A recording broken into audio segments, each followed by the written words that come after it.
Hey everybody. Oh my goodness, I am so sorry about the jiggly camera. Are we live? Oh my gosh. Oh my goodness. Are we live? Am I here? My heart is racing. I don't like technology. Oh my goodness. Let me just try to get this in the center. Let me see. Ah, okay, I'm live. I did it. I really don't know how I did it though. That's the scary part. I need a drink of water. Mm. Okay, so you all are saying I'm live. You are saying you can hear me. You are saying hello. Okay, this is promising, everybody. Oh my gosh. Oh my gosh. Okay, I think I did it. I hope it gets easier because this was stressful. This was not nearly as easy as a Facebook Live. I just have to tell you all. Okay, I just need like a minute to breathe and then we'll start. How's that? I seriously need a minute to breathe. Okay. And the good thing is I can see your comments, so that's lovely. Okay, I can see, but they're going by so fast that I can hardly even keep up. Oh my goodness. Okay. Thank you, everybody. I am not going to be able to say hello to every single person because they're going by very fast. But thank you, everyone, for being here. Thank you so much for helping me test this out. We are going to talk about something that is fun for me. It brings me joy. And if you saw my blog post today, you know what it is. It's that I like to add borders to some of my cards. And I'm going to give you some tips, give you some hints, tell you why I like to do it.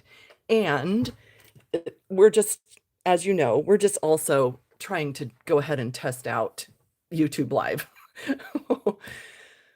Oh, deep cleansing breath. I just didn't want to leave you hanging like, why are we here? What is she doing? What is happening? That's what's happening. So that's what we are going to do. And if it, I hope this all works fine. I think it's going to be fine. If so, then on Fridays at 10 a.m. Pacific time, you will find my lives here on YouTube instead of on Facebook. And as I always do on Fridays on my blog on pattystamps.com, I will put the link for the weekly live here. It will change every week because every video has a different link. Or you can go to my videos by just going to pattystamps.com/videos. I have that linked to my YouTube channel. And you can find the live. It should have a little, square that says Patty Bennett is going live or something like that. And you can click the notify me. There are different ways you'll be able to get there, but I will hopefully, fingers crossed, I will be doing the lives there on YouTube from now on Fridays. Well, here, because we're here, we're on YouTube. So if you're joining me live today, welcome. Today is Wednesday, September 17th. We're a little past the top of the hour, 10 a.m. Pacific time. And I am testing this out. If you're just joining in, I'm testing out YouTube Live. And I have a little card tip for you and a little fun story. And that's what we are going to look at today. And then it won't be long. I promise. I'm not going to keep you long. And then from then on, we will be doing the Friday lives here on YouTube. Elaine was asking why the change. So a few months ago, Facebook announced that they were no longer going to archive their Facebook lives. And it did not really impact me that much because I always download my Facebook lives and I upload them here on YouTube. So that part didn't impact me too much, but it's just kind of extra work. So if I just go live here on YouTube, then it's just kind of automatically archived and we're good to go. And I don't have to worry about downloading, uploading, and all the things. So I just thought, you know what? just switch over. Lots of people do this. I'm not a pioneer in this, but I'm new to this technology. And if you know anything about me, you know I don't like change and I don't like technology change, like new phones, new computers, new programs. It just gives me heart palpitations. I don't know. Am I weird that way? Is anybody else with me on that? So anyway, that's why the change, Elaine, and hopefully if it just goes smoothly, then it'll get easier. You know, like anything that you start that's new, that's different, you do it a few times, you do it every week, you do it every other day, whatever it is, it gets easier. So just say a little technology prayer for me. Thank you, Betty. She says, relax, you're doing great. My heart is still kind of racing because I really didn't know what I was doing trying to get this live going. And I was trying to flip the camera and it was saying change your orientation. And then it was showing my ceiling. And I was just like, oh my Lord. Anyway, here we go. Sometimes change is good, Martha. And usually, you know what almost always happens is that whenever I have to change something for some reason, I look back and say, why didn't I do that sooner? And it almost always turns out to be totally fine. So there we go. Okay. Okay. Deep breath. Let's get started. I know you didn't come here to hear about my technology woes, but let's get started. Okay. So for those of you who know me and know my background, my professional background, what started out in architecture. From the age of 5, I wanted to be an architect like my dad. And he would bring home his blueprints and I would color on them and draw on them. And I like to kind of think that I learned about things kind of just through osmosis. I started working at the firm he worked at the age of 14. I was basically, a gopher. I ran the blueprint machine, the Xerox machine. I answered phones. Okay, this will really date me. I did the switchboard, my friends. Yes, I ran the switchboard. Yeah, that's an old word. I worked with all the different departments in the firm. I learned so much about construction and architecture and engineering, and I loved it. And then I got a job in kind of the end of high school, beginning of college at a structural engineering firm. And I realized that that's what I loved more than architecture. So I worked for 19 years in that field. And part of that, I'm sorry, I know I'm going somewhere with this story, I promise you. Part of that world for me involves drafting supplies. So I still have a box, from all my old offices. I'm from the old school world, drafting pencils, leads. This is the brush when you would draw on your vellum or your mylar, then you would brush off the excess lead. This was one of my old brushes. We had all different sizes of scales with different, like 1/8 of an inch, 1/16 of an inch, 1/4 of an inch, 3/4 of an inch, all these different scales that we worked with. I have boxes and boxes of triangles. I mean, I've kept all my stuff. I don't know why, because it's sentimental and I love all my stuff. But all of that is to say that one thing that I still love is to use my drafting triangles and use some kind of a marker. I have found that the newer Stampin' Up! Journaling pens are good for this. I really still love the black Stampin' Write marker. These, I believe, are still available. I just put 4 more in my cart. This marker, I love this tip. So if you don't have the black Stampin' Write marker, run to the online store and grab that.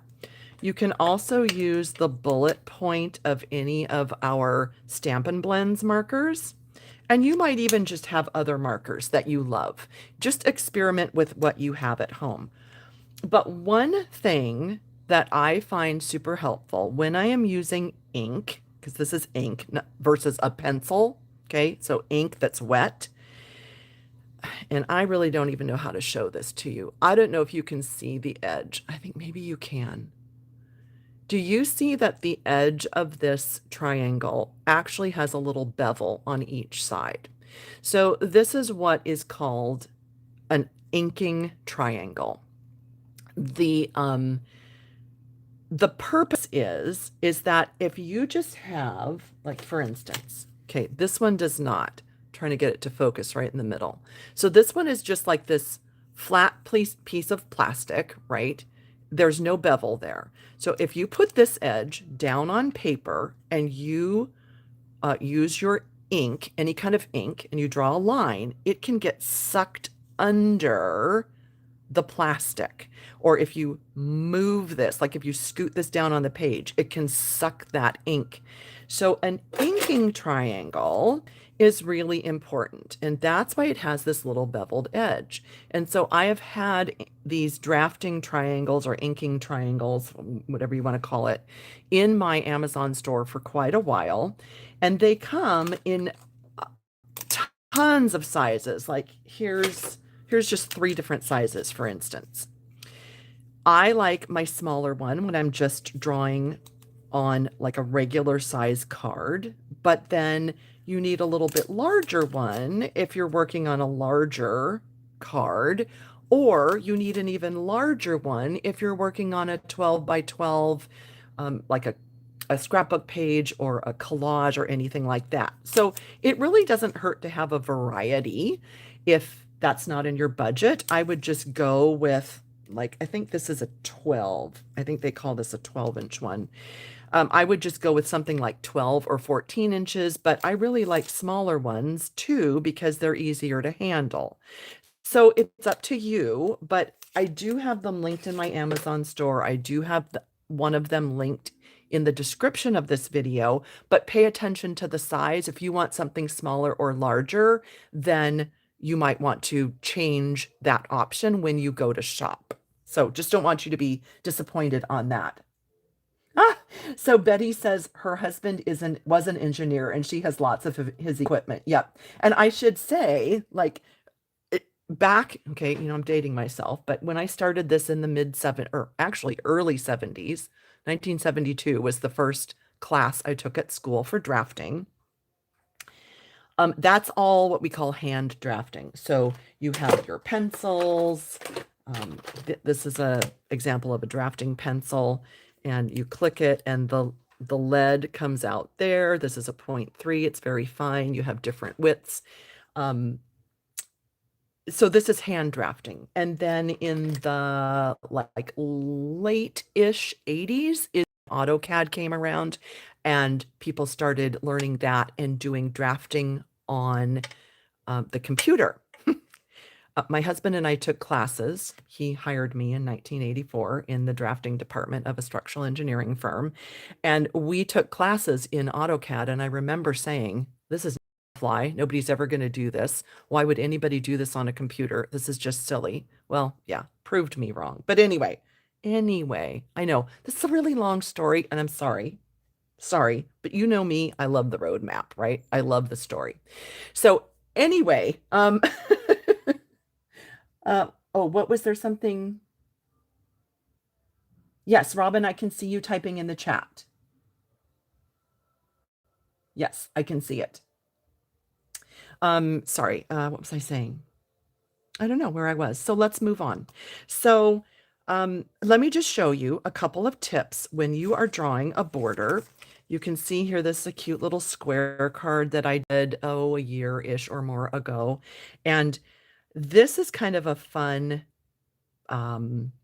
technique or twist because this happy birthday, I stamped it first and then I started drawing the border around it. So that's kind of a fun little option. This one, I actually drew the border. This is on my blog today. I drew the border on this piece of white cardstock before I did any stamping or layering. So the pumpkin is actually on top of where I drew that border. And this one, this was on my blog quite some time ago.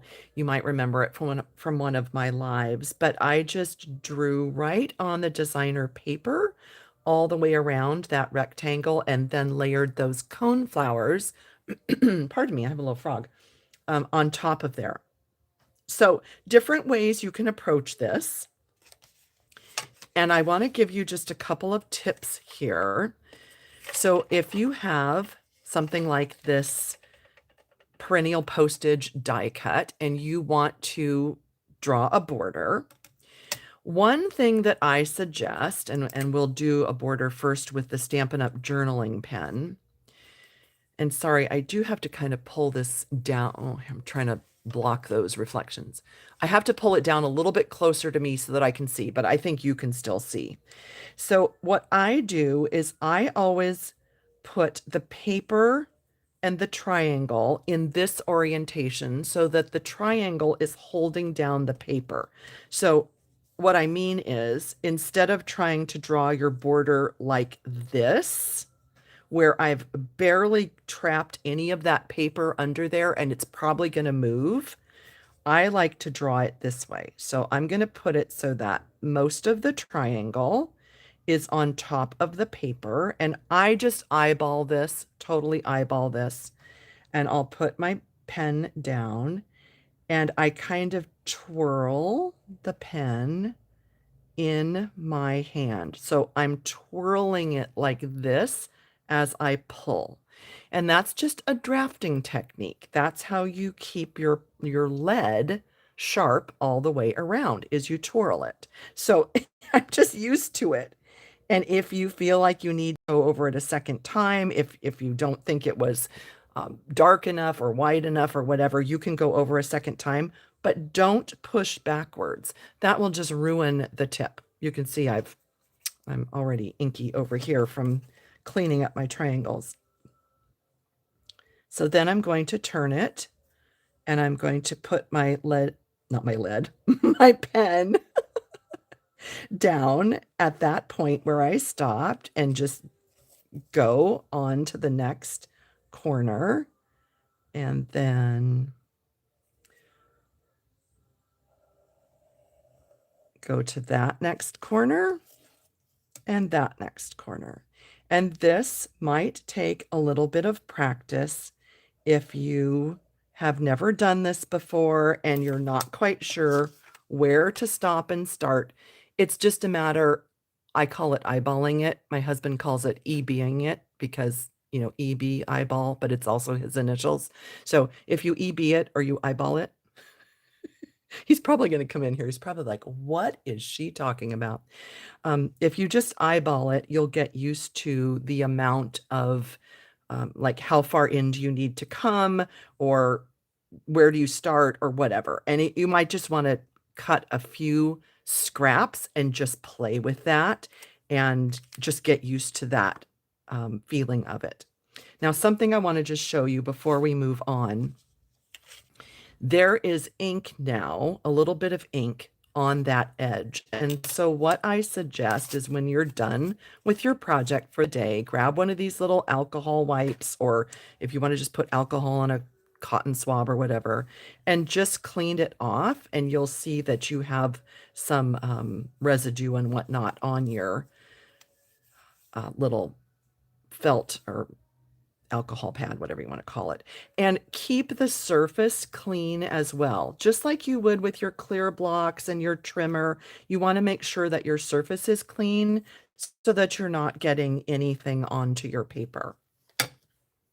So what I also wanted to show you is if you wanted to put a border on something like this, kind of like what I showed you where I went around the stamped image, I wanted to show you a little tip for putting your border around something that might already be stamped. And let's go ahead and use the Stampin' Write marker just so we get a little bit different of a look. Where did I put all my other triangles? Like, okay, you saw they were all just right here. Good grief. What the heck? Where did I put them? Okay, well, I'll just use the same one. I was going to show you with a smaller one. That is so weird. Everything just like disappeared. Anyway, oh, I have to show you this. Oh, you guys, this is so cute. So remember I said that I used to sit behind my dad and pretend like I was drafting? Look at this cute picture. Jason was a couple of years old. Here I am at my drafting table at home because I would work at home so that I could be home with Jason. So here I am drafting over here. Here's Jason with, and my folks, this is the actual triangle. I feel like this is a piece of history. With that triangle right there, pretending that he's drafting on blueprints. Is this not like the cutest thing ever? I know. I just love it. I love this photo. Anyway, okay. Sorry. Let's go back to this. I feel like I probably should stop and look at comments. Hang on 1 second. Oh, okay. Yep, Robin, we can see you on YouTube. Thank you for checking. Let's see. Thank you, Linda. Glad you like the cards. Oh, you know what, Amanda? I wasn't even lining it up with the glass mat grid, but yes, you can totally line it up with the grid. I wasn't even doing that. It probably looked like it, but that's a great idea.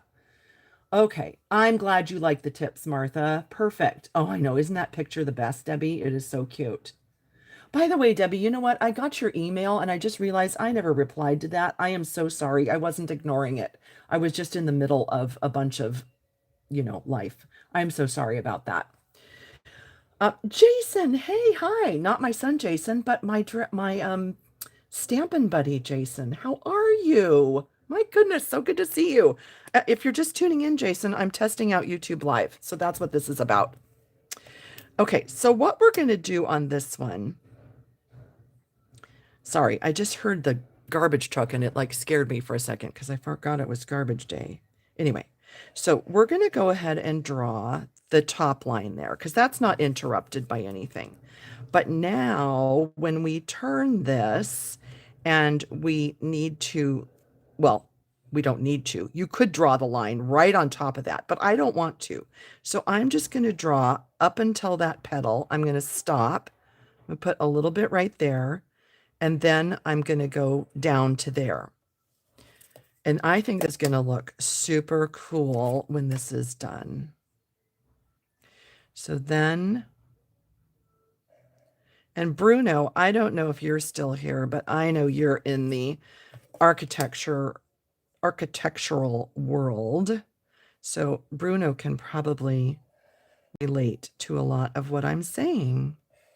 I saw that Bruno was here earlier waiting. That's why I was wondering if he was here. But look how great that looks. Isn't that a cool look? I totally love how that looks. Quite a difference. And it just really kind of elevates your project. And one thing I love about adding a border is that you're not using up any extra cardstock, but it's almost like you added a layer, Doesn't it almost look like there's kind of another layer in there? So anyway, I think this is just a cool technique. And then lastly, let's just look at this one. Like, what if we used, what is this? A dark summer splash.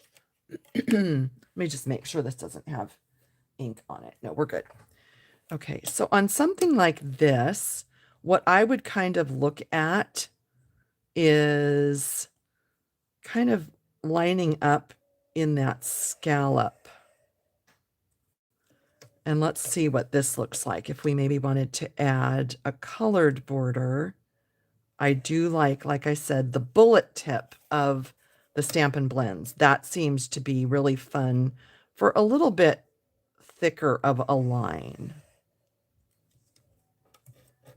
It's almost, I'm going to say this is like almost too thick, not as far as the actual line, but because there's so much ink coming out of this, do you see how it kind of left like a little bit of splotches at the end?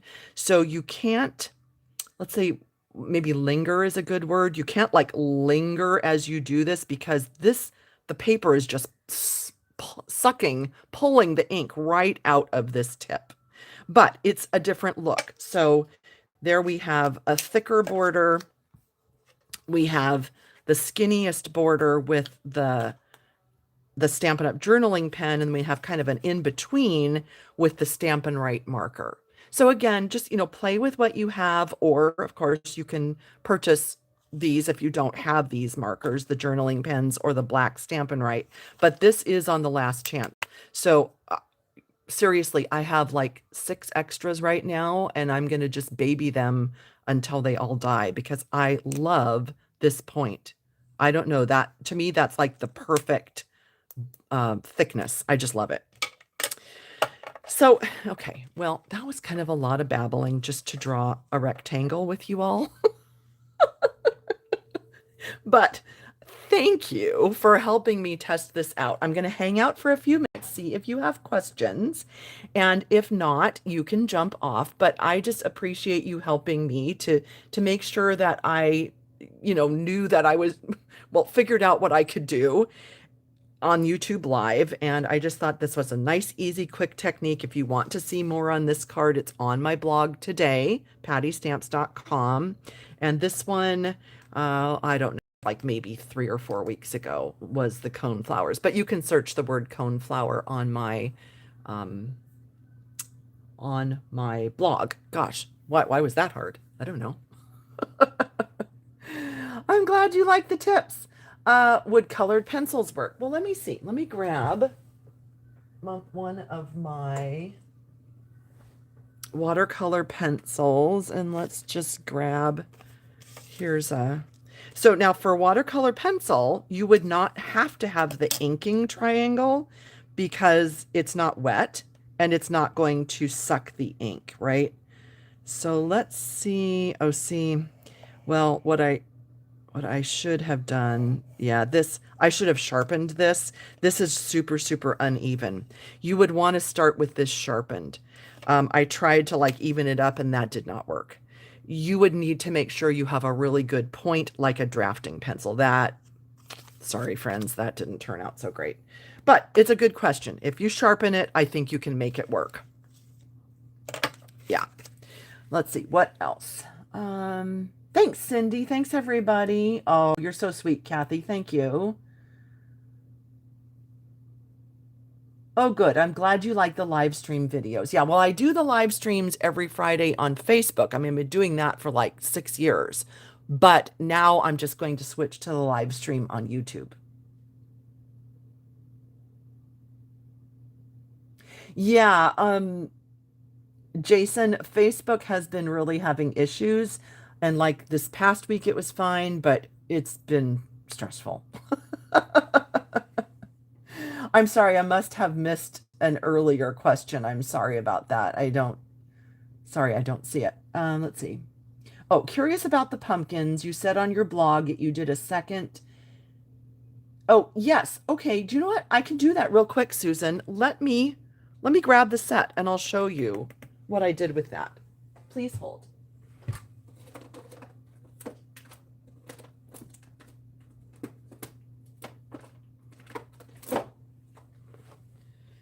Please hold. So we'll just deviate here. I'm happy to hang out for a little bit here and show you what I did. So this is the stamp set from today's project on today's blog post. And Susan was saying that I mentioned on my blog post that even though this is a 2-step set, I used it as a 3-step set. So let me show you what I meant by that. So I have these 2. I don't know, couldn't even think of the word pumpkin. What is wrong with my brain? Hang on, I'm just getting scratch paper. Okay, so we have these 2 pumpkin images. Let's see, do they fit on this block? I'm going to get bigger blocks out. Hang on. I really don't like these huge blocks necessarily. They're not my favorite, but I want to be able to see. Okay, so if I remember correctly, I did peach pie for my lightest. I believe, oh, now I don't remember if it was timid tiger or pumpkin pie. So we might have to experiment a little bit here, but let's see how this goes. So I actually ended up stamping. Let's do this. We can do it twice.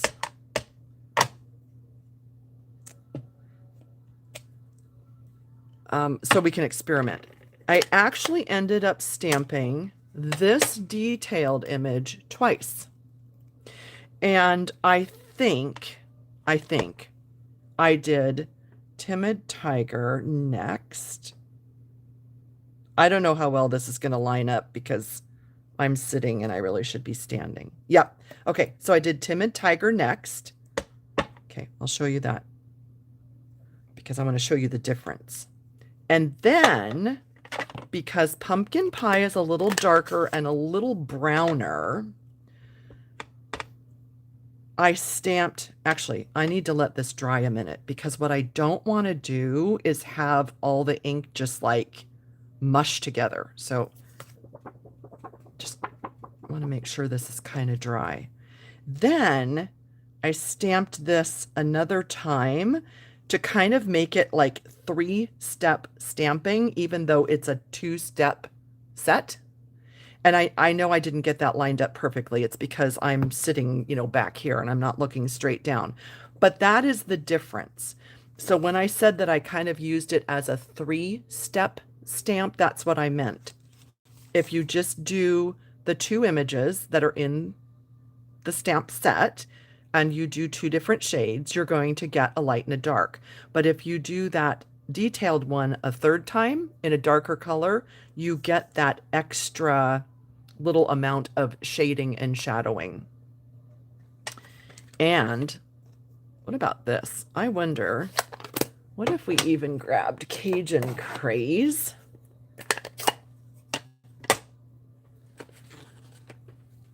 Hang on, I'm just gonna clean off a little bit of that. I want to see, but I need to stamp it off. If we got some Cajun Craze, but I'm going to lightly let some of that ink go off, get off. What if we did that? I'm just curious. Woo, I like that. I might have even done that with this one. That could have been Cajun Craze, but kind of stamped off just to give a tiny bit of that extra color. So what if we add a little bit of Cajun Craze to that? Yeah, so you could keep building that. You could build up as many layers as you want, but I think just like shading with Stampin' Blends, part of the key to that is in letting part of that ink dry. You don't want to just keep stamping wet ink on wet ink on wet ink, but that's kind of how I did that. Susan, thank you for asking about that. Let's see if there were other questions. Let's see. All right. Well, thank you, everybody. I don't see any other questions, but I really appreciate you helping me with this today. And hopefully it'll get a little easier. I really don't know what I even did to get this started, so I'm going to have to figure that out. So on Fridays, if I'm a little late or it's a little helter-skelter, just please give me a little, bear with me, and hopefully it will all go, excuse me, smoother from here on out. Thank you, Peggy. I'm glad you love the cards. Thank you, Julie. Thank you, Elaine. Thank you, everybody. I'm glad you like it. Thanks, Susan. Thank you. I just really appreciate all of you so much. And I will see you all on Friday. I should have brought my box over here of what we're doing on Friday because I could have given you a sneak peek, but it's over in a different part of my room. But I have everything ready for Friday, and I'm really excited to share some cards with you on Friday. So have a wonderful rest of your day, everybody, and I will see you soon. Bye.